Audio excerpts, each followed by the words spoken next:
दुनिया बहुत बड़े कचरे के संकट से जूझ रही है। हम रोज ढेर सारा कचरा पैदा करते हैं, लेकिन सोचो अगर यही कचरा एक कीमती संसाधन बन जाए। यही सोच है वेस्ट टू वेल्थ के पीछे। कचरे को समस्या समझने के बजाय हम इसे कीमती सामान और ऊर्जा का स्रोत मान सकते हैं। सोच में ये बदलाव नई खोजों को बढ़ावा दे रहा है और दुनिया भर में नए मौके पैदा कर रहा है। देशों को कचरे को संसाधन की तरह इस्तेमाल करने के आर्थिक और पर्यावरणीय फायदे समझ आ रहे हैं।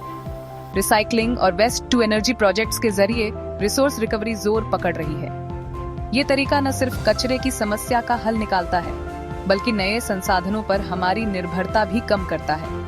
एक सर्कुलर इकोनॉमी जहां कचरा कम से कम हो और संसाधनों का दोबारा इस्तेमाल हो, एक स्थायी भविष्य के लिए जरूरी है। कई देश कचरा प्रबंधन में बदलाव लाने में आगे हैं। स्वीडन वेस्ट टू एनर्जी में सबसे आगे है। वे अपने ज्यादातर कचरे को जलाकर घरों के लिए बिजली और गर्मी पैदा करते हैं। ताइवान ने सीवेज स्लज को ठोस ईंधन में बदलने की तकनीक बनाई है, जो एक वैकल्पिक ऊर्जा स्रोत देता है। ऑस्ट्रेलिया एक सर्कुलर टेक्सटाइल इकोनॉमी को बढ़ावा दे रहा है, कपड़ों की रिसाइकलिंग और दोबारा इस्तेमाल को बढ़ावा देकर कचरा कम करने के लिए। America textile to textile recycling में तरक्की कर रहा है, पुराने कपड़ों से नए कपड़े बना रहा है।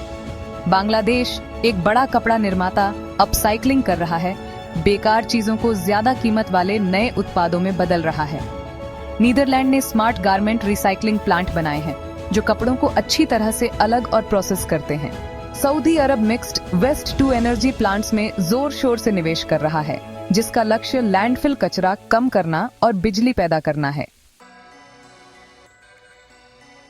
भारत अपने तेजी से बढ़ते शहरों के साथ कचरा प्रबंधन के नए उपायों को अपना रहा है। इंदौर जैसे शहर मिसाल कायम कर रहे हैं। इंदौर का बायो सीएनजी प्लांट जैविक कचरे से बायोगैस बनाता है, जो शहर की बसों को चलाता है। Hyderabad refuse derived fuel RDF units का इस्तेमाल करके कचरे को सीमेंट प्लांट के लिए ईंधन में बदल रहा है। पानीपत एक टेक्सटाइल हब टेक्सटाइल कचरे को धागे में बदलने के लिए जाना जाता है, जो सर्कुलर इकोनॉमी की क्षमता दिखाता है। पुणे का स्वच्छ कोऑपरेटिव कचरा बीनने वालों को सशक्त बनाता है, उन्हें औपचारिक कचरा प्रबंधन प्रणाली में शामिल करता है। सूरत कचरा छटाई की क्षमता सुधारने के लिए एआई आधारित सेग्रीगेशन लाइंस का इस्तेमाल करता है। अहमदाबाद कचरे को सुरक्षित और स्थायी रूप से खत्म करने के लिए सीमेंट भट्ठा सह प्रसंस्करण का उपयोग करता है। दिल्ली एनसीआर जैविक कचरे का प्रबंधन और बायोगैस बनाने के लिए बायोमिथेनेशन प्लांट लगा रहा है।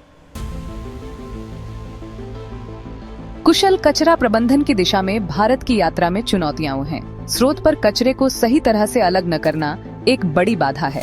अनौपचारिक क्षेत्र महत्वपूर्ण होते हुए भी बेहतर एकीकरण और समर्थन की जरूरत है। शहरी अयस्क के रूप में कचरे की पूरी क्षमता का एहसास करने के लिए भारत को इन चुनौतियों से पार पाना होगा। स्मार्ट सिटी मिशन और स्वच्छ भारत अभियान जैसी सरकारी पहल सकारात्मक बदलाव ला रही हैं। हालांकि एक अधिक एकीकृत नीति ढांचे की आवश्यकता है। स्थानीय प्रसंस्करण और संसाधन पुनर्प्राप्ति पर ध्यान केंद्रित करने वाले विकेंद्रीकृत कचरा प्रबंधन प्रणाली महत्वपूर्ण है। स्मार्ट बिन से लेकर वेस्ट ट्रैकिंग सिस्टम तक तकनीक आधारित समाधान दक्षता में काफी सुधार कर सकते हैं। भारत का कचरा प्रबंधन क्षेत्र बहुत बड़े अवसर प्रदान करता है। नवाचार को अपनाकर, सर्कुलैरिटी को बढ़ावा देकर और हितधारकों को सशक्त बनाकर भारत अपनी कचरे की चुनौती को एक स्थायी सफलता की कहानी में बदल सकता है।